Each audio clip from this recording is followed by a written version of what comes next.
Hi everyone, Dr. Paul from Hair Transplants Melbourne here. I wanted to briefly distinguish what happens to the donor area at the back and sides of the head in FUE versus FUT. We choose each of these based on the client that's in front of us and their needs at the time. And basically, FUE is the more common form of hair transplant or extraction procedure. It's the more modern kind. Modern doesn't necessarily mean better. It's just a new way that's been developed. FUT has been around a bit longer. And with FUE, what we do is we shave the back and the sides of the head all the way around. And then we numb the area up. So we'll numb the side up, then the back, then the other side. And then once it's all nice and numb, we put a solution in that kind of swells the scalp a little bit, reduces the propensity for bleeding as well. And then with a specialized drill, we then take out the individual grafts that we want. By virtue of the way that FUE is, we are literally thinning out the donor in order to extract grafts to put on top here. So we're taking out individual grafts, but we're leaving other hair around it to cover the area. So there's still some hair left at the back, such that when you grow it, it will cover the FUE sites up and no one will know you've had anything done.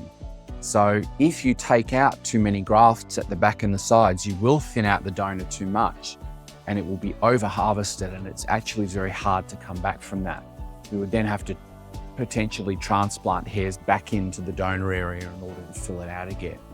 So that's why it's important to treat the donor area respectfully in FUE, because you literally are thinning it out.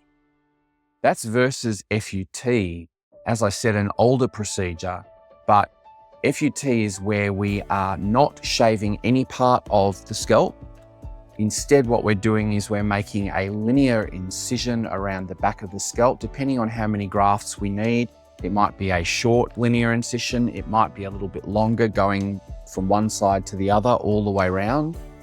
And then we take a strip of skin out of the scalp. It sounds intense, but it's really not. Our patients tolerate it very well, and a lot of our patients actually undergo this procedure because they have a preference for that type of procedure versus FUE. And then once that strip of skin is taken out, we then sew the scalp back up again, and then you just have the linear incision that heals over time. Now, if an FUT is done badly, then you'll have a terrible scar. It'll be nice and thick and ugly and obvious. But at Hair Transplants Melbourne, we take a great deal of pride in generating FUT scars that are very thin and that are almost imperceptible to even the hairdresser of our clients. And what that means then is the downtime is often not as much as FUE. Because you're not shaving any part of the scalp, you're not really changing your appearance. We're making an incision, then sewing the scalp up. We're leaving all of your hair intact around it. You will walk out of the clinic and no one will know that you've had anything done at the back of your head. So once that strip of skin is taken out, it's handed over to our hair technicians and nurses to then start dissecting the individual grafts out of that strip of skin. And then those grafts are implanted back into where we want them to go, just like we would in an FUE procedure. The implantation is no different between FUE and FUT. It's just the extraction that is different.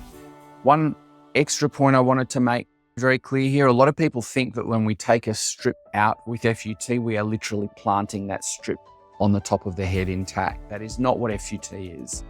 FUT is taking the strip out, dissecting each of the grafts out of that strip of skin, and then placing the individual grafts into the sites where we want them to go on top.